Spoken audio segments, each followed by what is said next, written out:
এটা কোম্পানির জীবনে কোনোদিন নিবে? কোনোদিন নিবে কোম্পানি? এগুলি আপনার কাছে রাখা মানে এগুলি ভোক্তাদের কাছ পর্যন্ত চলে যাওয়ার একটা আশঙ্কা রয়েছে। তাহলে আমাদের বিশ্বাস হচ্ছে যে এরকম যে আপনাদের যেটা ডেট চলে গেছে সেটা ডেটটা কেটে তারপর রেখে দিয়েছেন।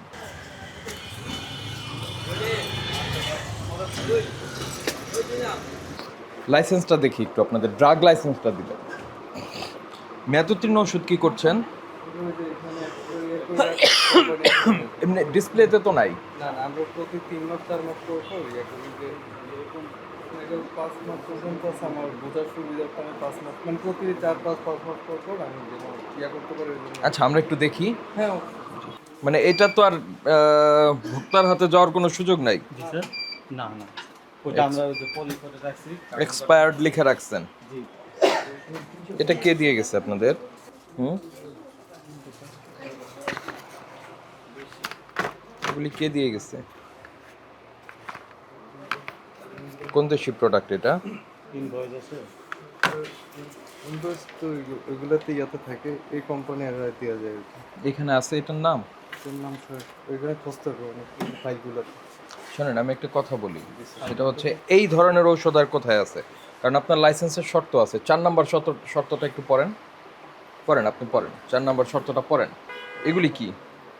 এগুলি সবই মেয়াদ উত্তীর্ণ। যে এগুলো কোম্পানি আজকে যেগুলো যেগুলো নিবে এগুলো আজকে এরা ফেরত নিয়ে যাবে। যে মানে ওই ল্যাবেট নিবে, ভ্যাকসিন নিবে বলছিল, এগুলো আলাদা রাখছে।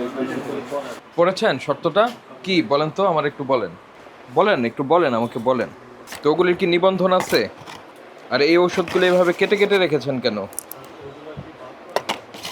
বুঝি নাই, আবার বলবেন। না না, আপনার তো বাদ করা ঔষধ ওখানে রাখার ব্যবস্থা আছেই, তাই না? এটা তো দেখে মনে হচ্ছে যে মেয়াদের অংশটুকু কেটে ফেলেছেন। খুচরা খুচরা নেয় না, তাহলে কেটেছেন কেন? কাস্টমার যেমন এটা আপনি রিটার্ন করেছে আপনাকে, তাই না? আমার কথাটা বোঝেন। রিটার্ন করেছে, আপনি রেখেছেন কেন? কোম্পানিকে দেওয়ার জন্য। এটা কোম্পানির জীবনে কোনোদিন নিবে? আমরা ট্রাই করি আর কি স্যার, এছাড়া যদি না নিই কোনোদিন নিবে কোম্পানি?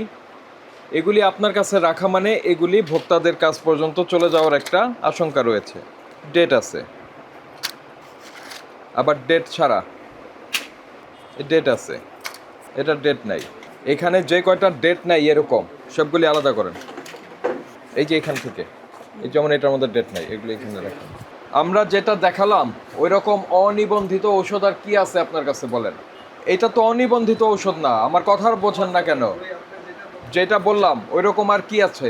যে বিদেশি প্রোডাক্ট বৈধ আমদানিকারক নাই, কি আর নাই আপনাদের কাছে? ওইরকম জিনিস আর নাই। আচ্ছা, নিচের ড্রয়ারটা খুলেন।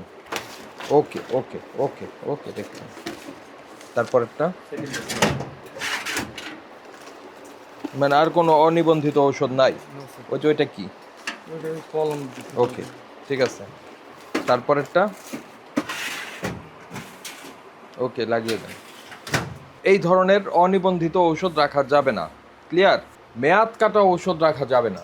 আপনি যেটা বিক্রি করবেন, বিক্রি করলেন, যদি মেয়াদ না থাকে সেটা ফেরত নেওয়ার কোনো সুযোগ নেই, বুঝতে পেরেছেন? সেটা আর ফেরত নেওয়ার সুযোগ নাই। এটা যদি নেন সেটি শাস্তিযোগ্য অপরাধ, কারণ এটার মেয়াদ আছে না চলে গেছে এটা আপনি বুঝতে পারবেন না। ওইটাই স্যার, এর জন্য আমরা ওই যে কাটা ছেঁড়া ওষুধ না নেওয়ার জন্য আর কি ওই স্টিকার লাগানো হয়েছে কিছুদিন আগে, যে আমরা অন্য কোনো ডেট ব্যতীত কোনো ওষুধ নিব না আর কি, ওইটা আর কি লিখে দিছি। তারপর কিছু কাস্টমার আছে। তাহলে আমাদের বিশ্বাস হচ্ছে যে এরকম যে আপনাদের যেটা ডেট চলে গেছে সেটা ডেটটা কেটে তারপর রেখে দিয়েছেন। ডেট যেটা নাই আপনি ওখানে লিখেই দিয়েছেন যে কাটা ছড়া নিবেন না, তারপরও কেন আপনার কাছে আছে? আমরা যেটা দেখিয়ে দিলাম এগুলি আপনার যাতে আর না থাকে, এই শর্তে আজকে আমরা আপনাকে ছোট একটা ফাইন করছি। আপনাকে ভোক্তা অধিকার আইন 2009-এ ধারা 45-এ প্রথমবারের মতো ধারা 45 অনুযায়ী আপনাকে প্রথমবারের মতো 10,000 টাকা ফাইন করছি, ঠিক আছে? এটা এটা এটা 50,000 টাকা পর্যন্ত অর্থদণ্ড করা যায়, আর মেয়াদবিহীন ওটার জন্য আরও 50,000 করা যায়। তো এটা আমরা করিনি, আপনাকে সতর্ক হওয়ার সুযোগ দিলাম। আপনি আজকে এই টুকটাক কাটা ঔষধ, তারপর অনিবন্ধিত ঔষধ যেগুলি আমাদের চোখে পড়ে নাই, সেগুলি সব ক্লিয়ার করে ফেলবেন। জি স্যার, ঠিক আছে, এটি বিক্রির জন্য রাখা যাবে না। জি স্যার। যেগুলি আমাদের দেশে সরকারকে বৈধভাবে ট্যাক্স দিয়ে এসছে সেগুলি আপনি রাখবেন।